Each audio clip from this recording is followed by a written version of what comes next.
नमस्कार शिक्षक मित्रांनो, शैक्षणिक माहिती मिळविण्यासाठी आपल्या प्रहार न्यूज या यूट्यूब चॅनलला लाईक आणि सबस्क्राईब करायला विसरू नका. नमस्कार, मी ज्ञानेश चव्हाण. महाराष्ट्रातील 63,000 शिक्षक बांधवांना माझी नम्र विनंती. बांधवांनो, उद्या 30 ऑक्टोबरपासून मुंबई आझाद मैदान या ठिकाणी शिक्षक समन्वय संघाच्या वतीने महाएल्गार आंदोलनाचं आपण नियोजन केलेलं आहे. उद्यापासून ह्या महाएल्गार आंदोलनाला सुरुवात होते. माझी महाराष्ट्रातील सर्व 63,000 शिक्षक बांधवांना हात जोडून विनंती. बांधवांनो, कधी न वेळती आज ही पुन्हा एकदा सुवर्ण संधी आपल्याकडे चालून आलेली आहे. आपण सर्वांनी आपली जबाबदारी म्हणून, आपला हक्क म्हणून, आपला अधिकार म्हणून या आंदोलनाचं बळ बांधण्यासाठी, या आंदोलनाची ताकद बांधण्यासाठी मोठ्या संख्येने आपण जास्तीत जास्त संख्येने आणि लवकरात लवकर 10 तारखेच्या आत आझाद मैदान मुंबई गाठावी.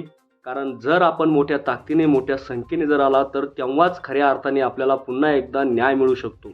मागील आंदोलनाचा जर आपण इतिहास बघितला तर आपण सर्वांनी मोठ्या संख्येने, मोठ्या ताकदीने आम्हाला साथ दिली, म्हणून खऱ्या अर्थाने आपल्याला मागील जे काही यश मिळालं ते तुमच्या सर्वांच्या सहकार्याचं, तुमच्या सर्वांनी दिलेल्या ताकदीचं यश आहेत.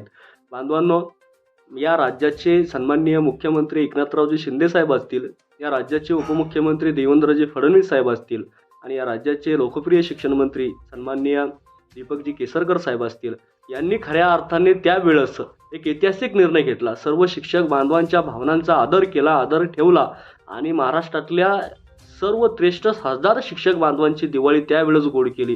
आणि याही वर्षी ही दिवाळी जर गोड करायची असेल तर हेच सरकार पुन्हा एकदा ऐतिहासिक निर्णय घेऊन या महाराष्ट्रातील 63,000 वंचित पीडित शिक्षकांना त्यांचं हक्काचं 100% अनुदान देऊ शकतं. ही धमक फक्त या सरकारमध्ये आहे, पण ती गरज आहे. आपण सर्वांनी मोठ्या संख्येने आपला अधिकार मागण्यासाठी, आपला हक्क मागण्यासाठी आपण सरकारच्या दारात गेलं पाहिजे.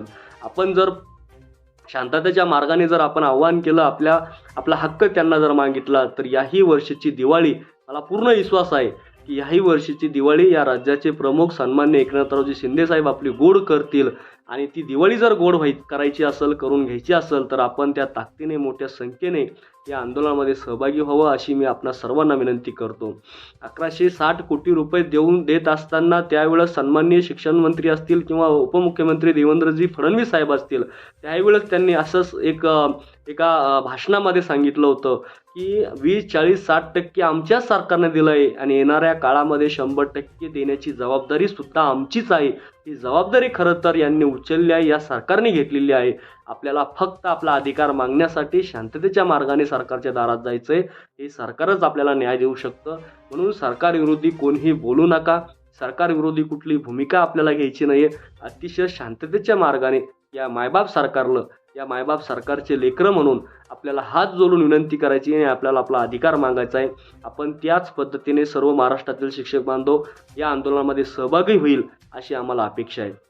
याचबरोबर महाराष्ट्रातील सर्व शिक्षक आमदार असतील आणि सर्व पदवीधर आमदार असतील, या सर्व लोकप्रतिनिधींना सुद्धा माझी हात जोडून विनंती आहे की आपण सर्वांनी या आंदोलनामध्ये आमच्या सोबत या ठिकाणी सहभागी व्हावं आणि आमचे जे काही प्रश्न आहे, ज्या प्रश्नासाठी आम्ही त्या ठिकाणी हे महाएल्गार आंदोलन पुकारलं, हा प्रश्न घेऊन सरकारच्या दारामध्ये आमच्या वतीने त्या ठिकाणी एक चांगली भूमिका आपण मांडावं. मध्यस्थीची भूमिका घेऊन या आंदोलनाला यश कसं येईल यासाठी आपण प्रयत्न करावं. महाराष्ट्रातला 63,000 शिक्षक आझाद मैदानावर दिवाळीच्या दिवशी बसण्याची वेळ येणार नाही, बसू देऊ नये, यासाठी सुद्धा आपण सरकारसोबत त्या ठिकाणी बोलणं करावं अशी मी आपणा सर्वांना विनंती करतो.